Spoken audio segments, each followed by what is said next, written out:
Hello friends, इससे पहले हम 50 क्वेश्चन पहले कर चुके हैं। आप उससे पहले वाली वीडियो में देख सकते हैं। अब हम उससे स्टार्ट करेंगे 51 क्वेश्चन से।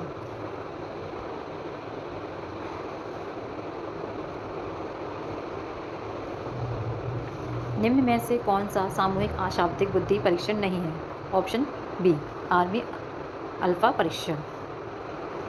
विविध शाब्दिक बुद्धि परीक्षण बुद्धि का एक प्रकार जो साधारणतया नृत्य, एथलीट, सर्जन इत्यादि में पाया जाता है कहलाता है शारीरिक गतिक बुद्धि। निम्न में से कौन सा संवेगात्मक बुद्धि का तत्व नहीं है? ऑप्शन ए, उद्यमी सामर्थ्यता। थर्स्टन द्वारा बुद्धि के लिए किस शब्द का प्रयोग किया गया है? प्राथमिक मानसिक क्षमता। हार्वर्ड गार्डनर के बहुबुद्धि सिद्धांत के अनुसार तार्किक गणितीय बुद्धि वाले एक व्यक्ति की क्या विशेषता हो सकती है? ऑप्शन डी, पैटर्न की खोज की एवं तर्क की लंबी श्रृंखला को हल करने की क्षमता और संवेदनशीलता। एक बालक में औसत उपलब्धि अभिप्रेरणा में उच्च, सृजनात्मकता में निम्न और सामाजिक विकास में औसत है। यह एक उदाहरण है मानवीय व्यक्तिगत विभिन्नता मापनीय व्यक्तिगत विभिन्नता। निम्न में से व्यक्ति की कौन सी विशेषता संवेगात्मक बुद्धिमत्ता व्यक्ति की विशेषताओं में से नहीं सम्मिलित नहीं है? ऑप्शन डी, संवेगों की अभिव्यक्ति पर नियंत्रण रख पाना। भाटिया बुद्धि परीक्षण का प्रयोग किस आयु वर्ग के बालकों पर करते हैं? ऑप्शन ए, 11 से 16 वर्ष की। निम्न में से कौन सी बुद्धि गार्डनर के बहुबुद्धि सिद्धांत को प्रदर्शित नहीं करती? ऑप्शन बी, सांस्कृतिक।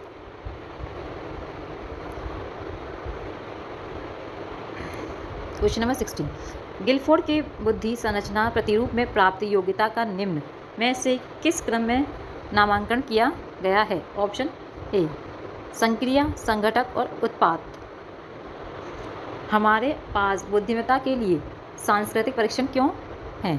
ऑप्शन ए, बुद्धिमत्ता परीक्षण भाषा और शिक्षा के अंतर से मुक्त होनी चाहिए।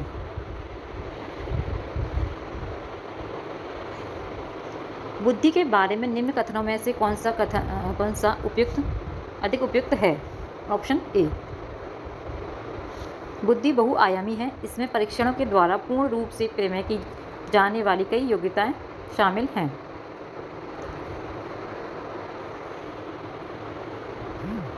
ये और ऑप्शन देखते हैं तो ऑप्शन बी में ये कह रहा है बुद्धि अभिसारी रूप में, अभिसारी हम सिर्फ अभिसारी नहीं बोल सकते, ये बुद्धि किसी लोग में अपसारी भी हो सकती है।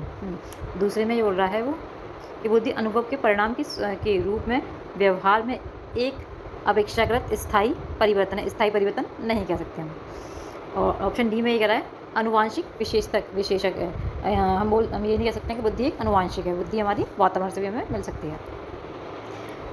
निम्न में से बुद्धि की कौन सी श्रेणी हार्वर्ड गार्डनर द्वारा उनके बहुबुद्धि सिद्धांत में नहीं सुझाई गई है? ऑप्शन डी, व्यावसायिक कौशल। बुद्धिमापन की भाटिया बैटरी परीक्षण में है 5। ऑप्शन ए, 5 उप परीक्षण। एका अधिक बुद्धिमानी का सिद्धांत कहलाता है। ऑप्शन सी, बुद्धि कई प्रकार की हो सकती है। बालक के आत्म प्रत्येक विकास के लिए निम्न में से कौन सा तरीका उपयुक्त नहीं है? ऑप्शन ए, समस्याओं से बचने के लिए सलाह देना। बाकी हमें बच्चों को जितनी से ज़्यादा समस्याएं हैं वो देनी चाहिए, जिससे कि वो अपने दिमाग का और यूज़ करें। बुद्धि के त्रितंत्रीय सिद्धांत के अनुसार बुद्धि विश्लेषण सृजनशील व्यवहारिक रूप के अंतर्गत आती है। बुद्धि के इस सिद्धांत का विकास होता है। Option B, Sternberg.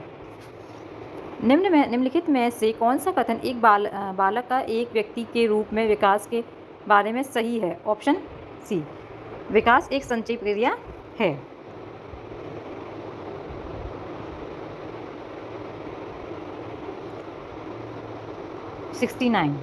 निम्न में से कौन सा उच्च बुद्धि का संकेत है? ऑप्शन सी, समान गलतियों को किस कार्य के पश्चात पृष्ठपोषण का अवसर मिलने पर दोबारा नहीं करना। सूचना पराक्रम सिद्धांत बुद्धि को विभिन्न आधारभूत कौशलों में विभक्त करने के लिए जाने जाते हैं जिससे लोग सूचना प्राप्त करने प्रक्रमण करने तथा तर्क देकर समस्या समाधान के लिए उपयोग करते हैं। इस तरह के सिद्धांत का प्रतिपादन करने हेतु हेतु श्रेणी किसे श्रेष्ठ किसे कहते हैं? Option D स्टर्नबर।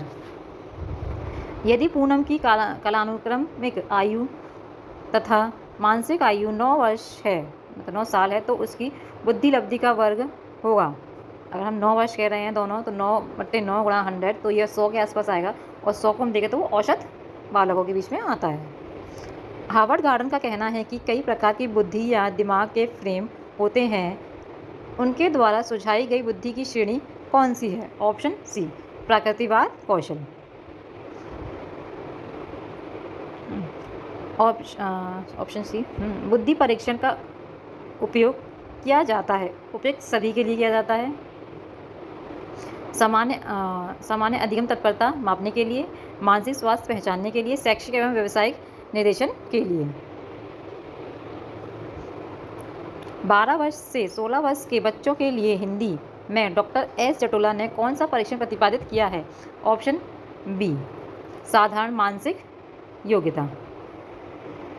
बुद्धि के द्विकारक सिद्धांत का प्रतिपादन किसने किया? स्पीयरमैन। 5 वर्ष के मोहन की मानसिक आयु 8 वर्ष है, उसकी बुद्धि लब्धि कितनी होगी?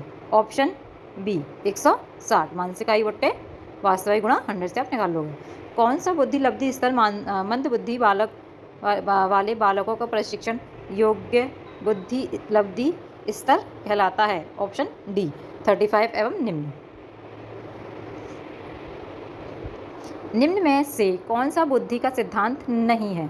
ऑप्शन सी प्रत्यागमन का सिद्धांत। DAT में किसका मापन होता है? अभिक्षमता। Option D अभिक्षमता।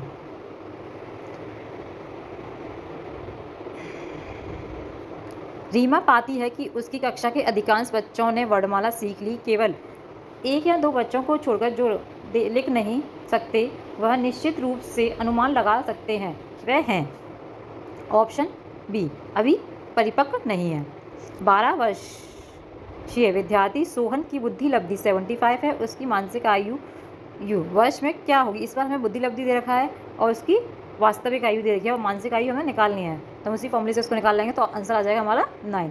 टर्मन के अनुसार अतियुक्तिकृत प्रश्न रखते हैं। ऑप्शन डी 120 से 125 बुद्धि लब्धि, मतलब ये हमारे जो औसत बालक हैं और जो प्रतिभाशाली बालक है उनके बीच वाला जो स्तर है उसमें आएंगे। निम्न में से कौन सा गार्डनर के त्रिविमीय बुद्धि सिद्धांत के विषय वस्तु आयाम का घटक नहीं है? ऑप्शन सी प्रणाली। निम्न में से कौन सा संवेगात्मक बुद्धि का तत्व नहीं है? ऑप्शन सी उद्यमी सामर्थ्यता।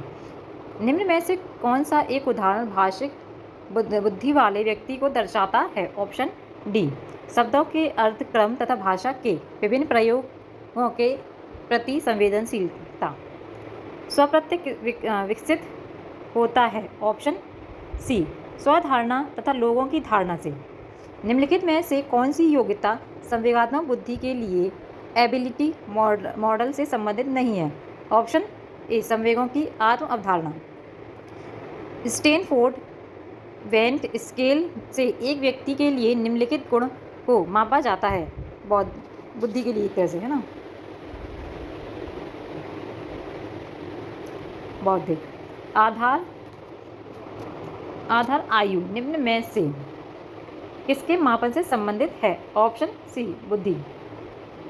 जिन बालकों की बुद्धि लब्धि डैश है, साधारणतः उन्हें मानसिक न्यूनताग्रस्त सी की श्रेणी में रखा गया है। ऑप्शन ए 70 से कम। बुद्धि के त्रिआयामी सिद्धांत के अनुसार बुद्धि के कारक की संख्या है 120। हार्वर्ड गार्डनर के बहुबुद्धि सिद्धांत के अनुसार निम्नलिखित का मिलान कीजिए। संगीतात्मक बुद्धि अगर हम देखें तो ये किस में होगी? ए का हमारा जाएगा 4। और भाषिक तो हम बोल सकते हैं भाषिक हमारा किस में जाएगा? कवि में। तो हमारा ऑप्शन ए का है ऑप्शन 4 और ऑप्शन बी का है ऑप्शन 2। और जो हमारी स्थानांतरिक बुद्धि है वो आएगा हमारा मूर्ति कारक में। तो हमारा आंसर चला जाएगा सी।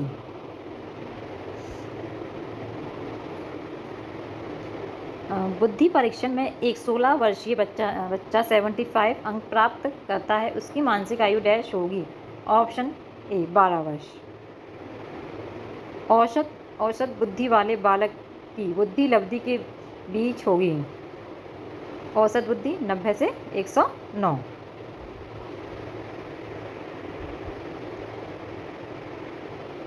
स्पीयरमैन के अनुसार तर्क करने की क्षमता और समस्या समाधान करने की क्षमता कहलाती है। ऑप्शन बी जी कारक। एक 6 वर्ष की लड़की खेलकूद में असाधारण योग्यता का प्रदर्शन करती है। उसके माता पिता दोनों ही खिलाड़ी हैं। उससे नृत्य प्रशिक्षण प्राप्त करने के लिए भेजा जाता है। सप्ताहांत में उसे प्रशिक्षण देते हैं। बहुत संभव है कि उसकी क्षमताएं निम्नलिखित दोनों के बीच परस्पर प्रतिक्रिया का परिणाम होंगी। ऑप्शन डी आनुवांशिक तथा वातावरणीय। हार्वर्ड गार्डनर का बहुबुद्धि सिद्धांत सुझाता है। ऑप्शन डी शिक्षक को चाहिए कि विषय वस्तु को वैकल्पिक विधियों से पढ़ाने के लिए बहुबुद्धि को एक रूप रेखा की तरह ग्रहण करें।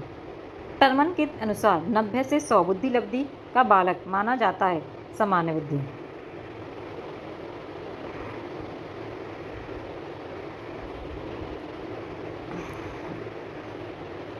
आठ वर्ष के सुधीर की मानसिक आयु 10 वर्ष है, उसकी बुद्धि लब्धि ज्ञात है। कमेंट में मुझे आप इसका आंसर दीजिए, क्योंकि ये यहाँ मुझे दिख नहीं रहा ऑप्शन। वैसे भी आप सब निकाल भी सकते हैं, क्योंकि ऐसा क्वेश्चन मैंने बार बार किए हैं। Thank you. अच्छा लगा हो तो लाइक करें एंड सब्सक्राइब करें।